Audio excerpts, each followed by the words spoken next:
আমরা লাইলাতুল কদরে নফল নামাজ পড়ব 2 রাকাত করে। মাগরিবের পর থেকে ফজরের আগ পর্যন্ত এই সময়ের মধ্যে যখনই আপনার সুযোগ হবে তখনই আপনি নামাজে দাঁড়াবেন এবং নামাজে দাঁড়িয়ে প্রথমে নিয়ত করবেন যে আমি এখন 2 রাকাত নফল নামাজ কিবলামুখী হয়ে আল্লাহর সন্তুষ্টির জন্য আদায় করিতেছি।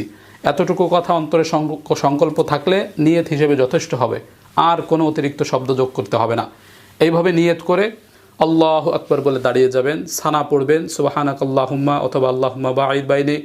সানা পড়ার পরে আউযু বিল্লাহ বিসমিল্লাহ পড়ে আলহামদুলিল্লাহি রাব্বিল আলামিন সূরা ফাতিহা শেষ করার পরে বিসমিল্লাহ পড়বেন। বিসমিল্লাহ পড়ে যে কোনো একটা সূরা পড়বেন। এখানে নির্দিষ্ট কোনো সূরা নেই যে এই সূরা পড়তে হবে, যে কোনো সূরা আপনি পারেন পড়বেন।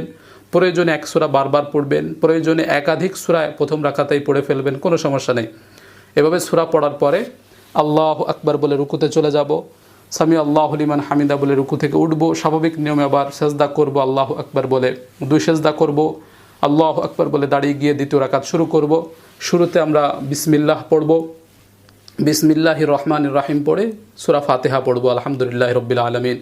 সূরা ফাতিহা শেষ করার পরে আবার বিসমিল্লাহ পড়ে যে কোনো একটা সূরা পড়ব, একাধিক সূরাও পড়তে পারি বা এক সূরা বারবারও পড়তে পারি। এভাবে সূরা পড়ে আবার আমরা আল্লাহু আকবার বলে রুকুতে চলে যাব, এরপরে সেজদা করব, 2 সেজদা করে বৈঠকে বসে যাব, তাশাহুদ পড়ব আত্তাহিয়াতু লিল্লাহি, এরপরে দুরূদ শরীফ পড়ব, এরপরে দোয়া মাসুরা পড়ব, এরপরে সালাম ফিরাবো, আসসালামু আলাইকুম রাহমাতুল্লাহ, আসসালামু আলাইকুম রাহমাতুল্লাহ।